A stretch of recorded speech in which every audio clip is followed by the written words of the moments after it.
Kur ir kiek laiko buvote išvykęs? Aš buvau išvykęs į Didžiąją Britaniją ir praleidau ten 2 metus. Kodėl pasirinkote šią šalį? Turbūt dėl kalbos, nes aš šneku angliškai ir tiesiog ten ieškojausi darbą ir ten susiradau darbą. Tai vis dėlto vykote dėl darbo? Taip, aš vykau ten uždirbti. O ar dirbate pagal specialybę?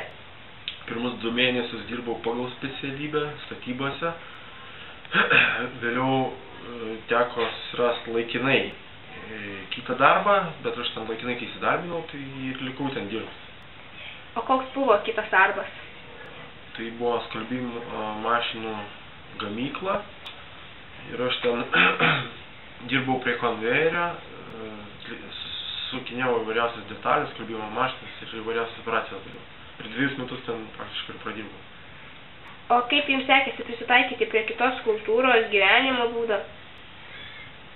Iš pradžių taip truputį sunku buvo, nes reikėjo daug ką sužinot, viskas nauja, kitokia kultūra, kitoks gyvenimo tempas, tradicijos kitokios, tai taip atsargiai, bet viską, kai įsiaiškini, ten po kelių mėnesių maždaug, praktiškai jokių problemų jau nekyla.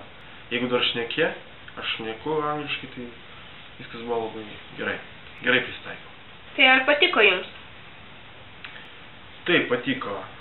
O kuo patiko? Patiko tuo, kad tai yra visų pirma tai didelė šalis, daug įvairiausių galimybių, tiek darbo susirast, tiek nežinau, įvairiausių pramogų, daug žmonių, sutinki įvairiausių žmonių. Daug kas patiko, net nežinau. Tai kodėl grįžote? Na, grįžau visų pirma dėl to, kad čia Lietuvoje auga 2 mano vaikai, šeima visa, žmona.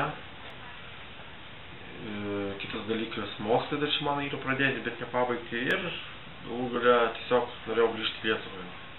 O ar norėtumėte dar išvykti?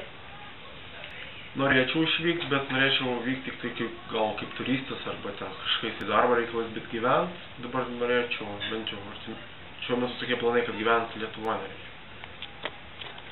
Ačiū. Atsiprašau.